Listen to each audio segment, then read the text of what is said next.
భారతదేశం అంధకారంలో ఉందని ఒక చెప్పులు కుట్టుకునే ఆయనకి భారం కలిగింది.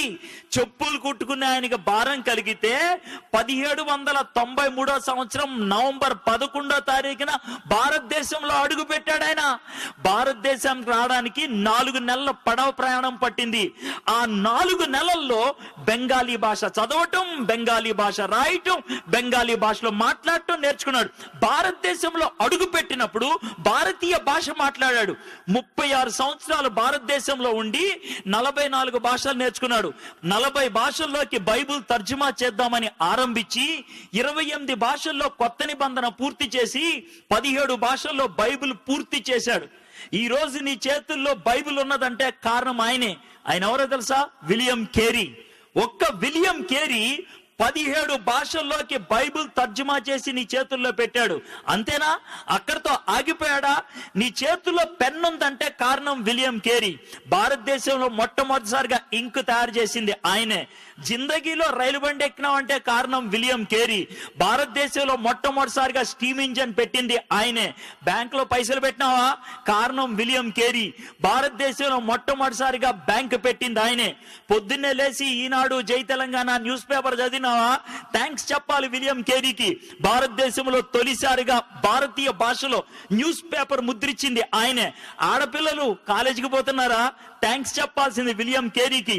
భారతదేశంలో ఆడవాళ్ళ కోసం మొదటిసారిగా కాలేజీ పెట్టింది ఆయనే. మీ తాతయ్య చచ్చిపోయిన తర్వాత కూడా అమ్మమ్మ బతికుందా? థ్యాంక్స్ చెప్పాలి విలియం కేరీకి. సతీ అనే దాన్ని అంతమొందిచ్చింది ఆయనే. ఒక్కడు చేసింది ఇదంతా. ఆయన ఈ లోకానికి వచ్చి చేసినప్పుడు ఆయనకి పెద్ద వెల్కమ్ పార్టీ ఇచ్చారనుకున్నారా? లేదు. ఆయన జీవితంలో జరిగిన ఒక్క సన్నివేశం చెప్తే ఆయన ఎంత సాక్రిఫైస్ చేశారో అర్థమవుతుంది. కలకత్తాలో ఆయనకు ఒక చిన్న ప్రింటింగ్ ప్రెస్ ఉండేది. 236 పేజీలు బెంగాలీ డిక్షనరీని ఆ రోజే ముద్రించి కట్లగా నిలబెట్టి మిగిలిన పేజీలు ముద్రిద్దాం అనుకునే లోపల ఇంటి దగ్గర నుంచి ఒక పనోడు పరిగెట్టుకుంటా వచ్చాడు. వచ్చి, సార్ మీ భార్యకి పిచ్చి ఎక్కిందంట. ఎందుకు ఎక్కిందో తెలుసా? భార్యకి పిచ్చి. వాళ్ళ కొడుకు చచ్చిపోయాడు. కొడుకు చచ్చిపోయినప్పుడు పాతి పెట్టడానికి ఎవరు రాకపోతే విలియం కేరీ ఒక్కడే శవాన్ని తీసుకెళ్లి పాతి పెట్టొచ్చాడు.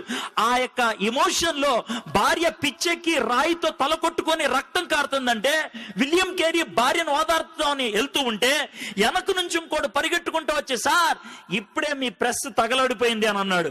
వెనక్కెళ్లాలో ముందుకెళ్లాలో తెలియకుండా సతమతమయ్యాడు విలియం కేరీ. అలా పెనుగులాడి అద్భుతంగా పరిచర్య చేశాడు. ఆ విధంగా పెనుగులాడే వాళ్ళు ఉండి పరిచర్య చేశారు కాబట్టి ఈ దినాన్న కుర్చీల మీద కూర్చొని లైటుల కింద ఈ విధంగా వాక్యాన్ని వినడానికి అవకాశం దొరికింది. అది ఉచితంగా రాలా. ఎవడో ప్రాణం పెడితే వచ్చింది, ఎవరో సాహసిస్తే వచ్చింది. దేవుడు నేర్పించే పాఠం ఏంటి తెలుసా? నువ్వు నాకు చెందిన వ్యక్తివి అని చెప్తావా? నన్ను నువ్వు దేవుడు అని పిలుస్తావా? యేసయ్య అంటున్న మాట ఇది. మీలో నన్ను ఎవరైనా గురువు అని పిలవదలుచుకుంటే, నా శిష్యులు అవ్వాలి అనుకుంటే గుర్తుపెట్టుకోండి, ఒకటే ఒక కండిషన్. మిమ్మల్ని మీరు కాదనుకోవాలా, మీ సిలువెత్తి నన్ను వెంబడించాలా. సిలువెత్తి వెంబడించడం అంటే గోల్డెన్ క్రాస్ మెల్ల వేసుకొని రావటం కాదు. సస్తే పాతి పెట్టడానికి రెడీ అయ్యే సమాధి పెట్టిని తీసుకొని రావడం, చావటానికి తెగించటం. హలో, క్రైస్తవుడు అని పిలిపించుకోవాలనుకున్నట్లయితే ఆ దమ్ముండాలా.